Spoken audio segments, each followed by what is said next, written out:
The casting of the prophet Abraham into fire is a metaphorical expression meaning his imprisonment and persecution. In the Quran, when it is recounted that the leaders of his community plotted against the prophet Abraham, it is stated, "Burn him." This expression in the verse is interpreted in classical commentaries as casting into fire.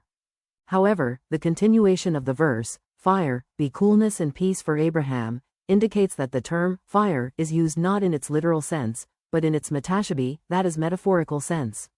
For it would not be within reason that the prophet Abraham could emerge alive and wholly unharmed from a real fire, and that the idolaters who cast him into it would allow him to live after seeing this happen.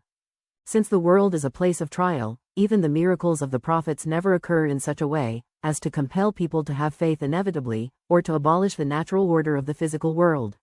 The information recorded in religious and historical sources that the prophet Abraham was imprisoned by the tyrant ruler of that age, likewise demonstrates clearly that the fire mentioned in the verse signifies prison, persecution, and torment. Famous commentator Muqatil bin Sulaiman, when explaining verse 258 of Surat al-Baqarah, states that the tyrant ruler of the period imprisoned the prophet Abraham. When Abraham broke the idols, Nimrod imprisoned him. Esteemed scholars such as Ibn Sa'd, al-Baghawi, and al-Thalabi likewise transmit this same information. In the Jewish source Pirkei de Rabbi Eliezer it is recorded that the prophet Abraham was held in prison for 10 years, of which 7 years were spent in Budri, that is, in Van, Turkey. The second judgment was when Abraham was imprisoned for 10 years. 7 years in Budri, in Van, Turkey.